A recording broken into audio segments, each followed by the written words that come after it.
What's up, lads, and welcome to the sniper tutorial. Now today we're gonna get straight into it, and we're gonna go through the 4 of these because there's quite a bit to cover here. Alright, first off we're gonna start with the Sentinel. Now the Sentinel is every classic sniper that you've seen in games, mostly in like Call of Duty and stuff like that. You'll get something like this, a semi-automatic sniper, sort of, well, the lever action is what I should say. Now the Sentinel comes with a special feature. Of course it does 70 to a body shot and 140 to a headshot. It has a ×2 multiplier and starts off with 4 bullets in the magazine. Now, as much as you can say that this should be enough, right? And you don't really need much more from a sniper. But Apex thought otherwise, and now this one has a charge mode. So in-game you can find shield cells, which can restore 25% of your shields. But the smaller ones, obviously, not the bigger ones. You get 2 of these from in-game. Let me just wait for this to respawn. You get 2 of these, and you can press B, or I'm not sure what the button is on controller, but it charges up the rifle with extra damage.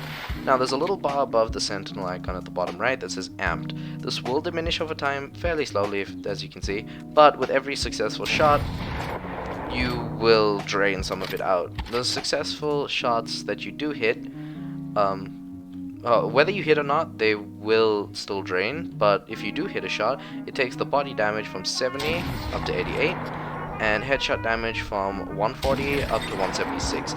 It's a giant improvement, a bit of a charge up time with using this during a match. You generally want to use this to surprise someone, but if I had to go pick a sniper for surprise engagements, this is definitely going to be it. It does really large burst damage in a short amount of time, and you can't go wrong with this. Attachments though, you've got your extended mag, you've got your sights, which can take up till this, which is the goal sight for snipers. It's the 4x10 digital sniper threat, and like the digital threat from over there when we did the heavy and light weapon videos, link to that in the cards, this highlights enemies through things like Bangalore smoke. Again, let's for show that just for proof.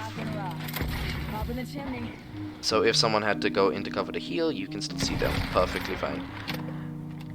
Now, with the magazine, this brings the bullet capacity down up from 4 till 7, and sniper stocks obviously just reduce the aim drift. So as you can see, it's staying relatively still.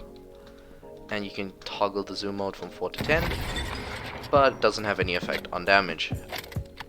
Now next up is the charge rifle. Now this one is a bit of a weird one. The charge rifle doesn't fire like a normal sniper. You would think that this is an LMG because of how it shoots, and it starts off with a little mini beam, and then the mini beam does, I think, 5 or 10% damage. No, it doesn't do a lot. But after charging that beam, I think it's after a second or half a second, it will fire a giant burst. And to show that in action, now it doesn't do that much damage, but if you get successful headshots, you can do a decent amount. The kickoff here is that this has a high fire rate, so you can constantly keep fire on someone while they're healing just to scare them away. There's not really much of a use for it in the sniper category. It's a very difficult weapon to use, mainly because the moment that they see that little burst, they're going to move or throw a dome or something, and your main damage comes from that burst there, the big one. Now this has the ability to take only a sniper stock and sights.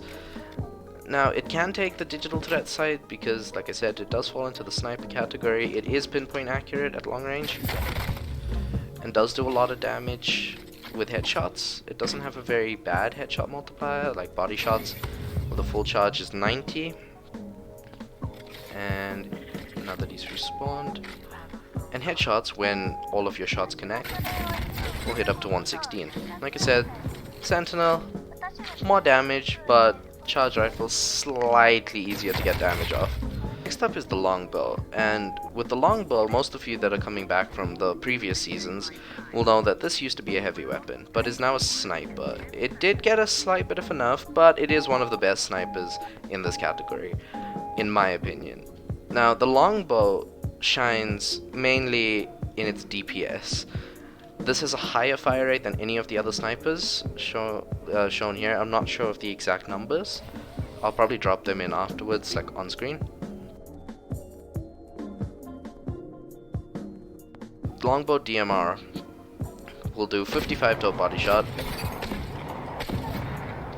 and I think 109 on a headshot, if I'm not mistaken. 110. My math just failed me completely, but yeah, 110 to a headshot, 55 to a body shot.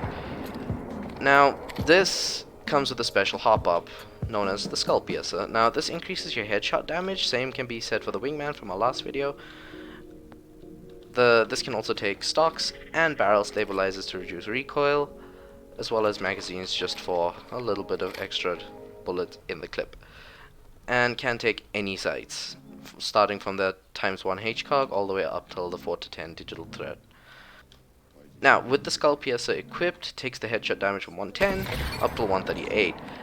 And the cool part about the longbow is that you can rapid fire it.